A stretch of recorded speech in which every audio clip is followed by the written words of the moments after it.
Siamo con l'assessore regionale Sergio Bini, anche lui presente all'inaugurazione, alla presentazione di Friuli Doc. La regione è un partner importante per la Kermesse, quindi chiediamo che significato ha quest'anno Friuli Doc.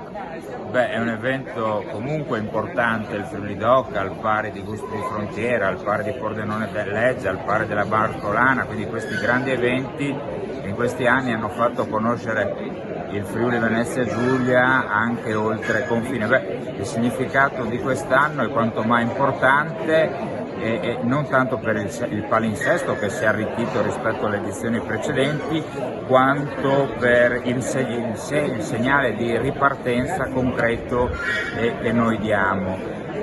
Quindi si ritorna a respirare, si ritorna a vivere quasi normalmente, perché è bene sottolineare un evento con minori restrizioni rispetto all'anno scorso, comunque un evento caratterizzato dalla necessità di osservare delle regole dovute ancora alla fase di pandemia, e giornate di festa molto belle e molto importanti.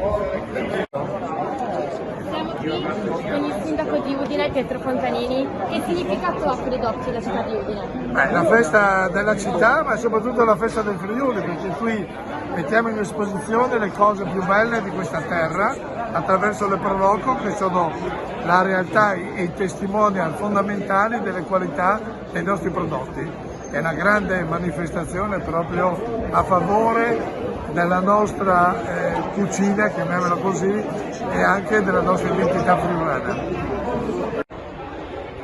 Siamo con l'assessore Maurizio Franz, oggi viene presentato Friuli Doc e quindi chiediamo a lui quali sono le novità che dobbiamo aspettarci e come si presenta a Udine.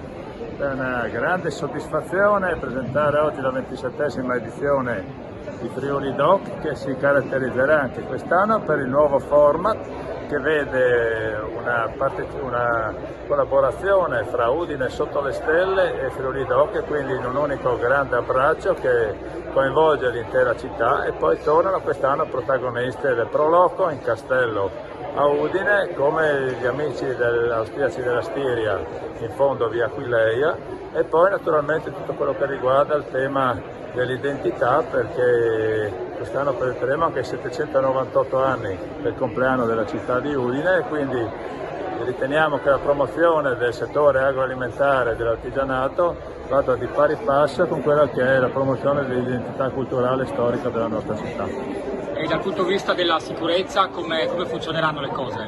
Ricordo a tutti che ci sarà massima attenzione sul tema della sicurezza, c'è l'obbligo del Green Pass per poter accedere a Friuli Doc, e quindi ognuno dovrà essere responsabile perché i controlli saranno molto mirati.